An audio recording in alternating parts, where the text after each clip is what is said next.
Hello, hello. Welcome to Top Shelf Backpacking Trail Fails, episode 10. Today, you're going to join me while I'm out on a little training hike here, and we're going to talk about why sometimes you need to disregard your plans and say yes to adventure.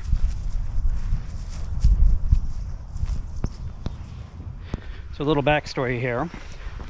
This particular instance took place during my buddy Dur and I's 120-mile week-long trip. We did the Three Sisters Loop and then up the PCT to Mount Jefferson. This was day 4 of our, I want to say 8-day trip. So far we had completed the loop.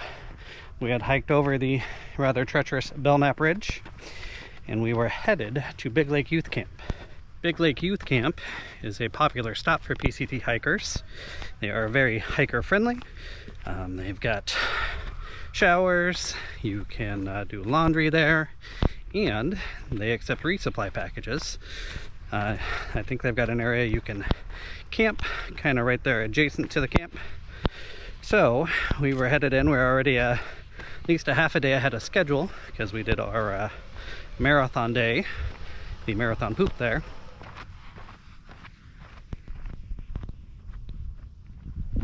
So we're headed into Big Lake Youth Camp, pick up our resupply, shower, do some laundry.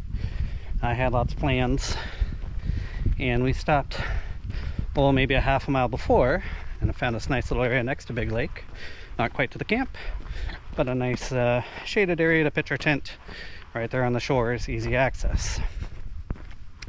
We got our tent set up and everything, and we're getting ready to head toward the camp to do all our stuff, when some boaters came over, and there's a big campground across the lake.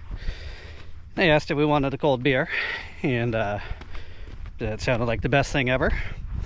And we were kind of shooting the breeze with them, throwing the football, hanging out, big group of people.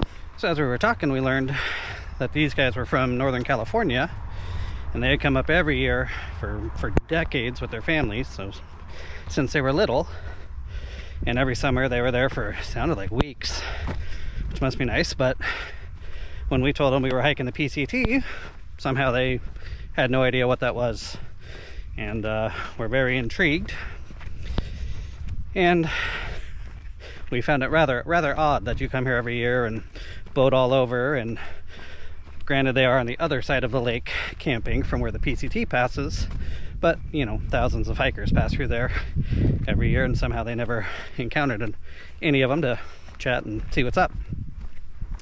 So at some point they said, hey, hop in the boat with us, we're gonna go have teppanyaki, so think Benihana's tonight.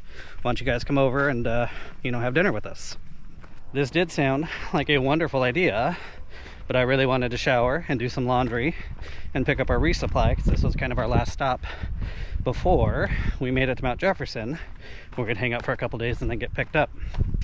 So because I was so worried about getting all that stuff done, I said, well, let us go do that, and maybe if you see us from across the lake, come over, bring your boat, pick us up, kind of thing. We'll see.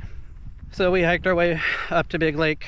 Not being an actual through hiker, I tried to kind of lay low and take my shower when I could, and not use up all the washers and dryers for those that were actually through hiking. But we got all our stuff done, and we made it back down to our campsite, where a actual through hiker had kind of joined us. She was talking on the phone, and we asked, like, hey, did a boat swing by chance? She said no. I said, well, maybe they'll come here eventually. And sadly, that never happened.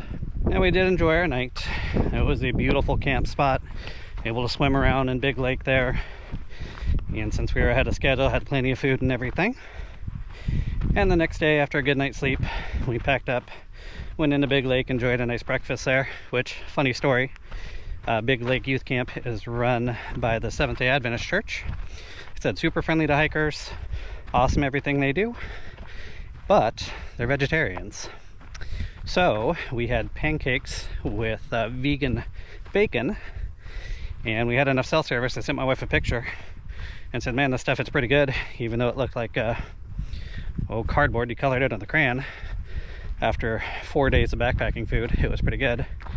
And my wife immediately called me, which I thought was odd. So I answered, and she's like, everything going okay? It's like, yeah, we're having this great breakfast, all these hikers, bunch of kids around. It's been a really good morning. She's like, okay, you just sent me a picture of what looked like paper, and you said it was really good, so I was worried about you.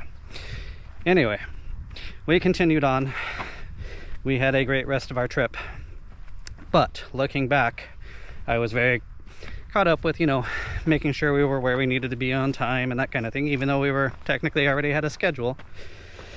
And now every once in a while, my buddy Drew and I reminisce on, I bet that would have been some of the best teppanyaki ever.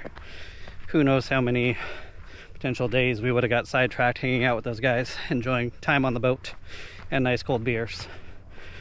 But instead, I was too caught up on, nope, we gotta maintain our time and everything. And because of that, we probably missed out on some pretty awesome adventures. So the moral of the story is sometimes you do need to be mindful of pickup times and rendezvous and that kind of thing. But sometimes you got to go off script. You have to say yes to adventure. Some of my favorite memories and experiences were things I initially didn't want to do, but I try to, whenever possible, say yes to things, especially adventures. And that was the one time I didn't, and I kind of regret it. So although we had fun chatting with everybody, playing football, drinking cold beers lakeside, I think there definitely could have been some more adventure on that particular night. And I do regret not doing so. So sometimes you just gotta say yes. For more information on all the gear and trails you see on this channel, visit topshelfbackpacking.com. Until I see you again, cheers.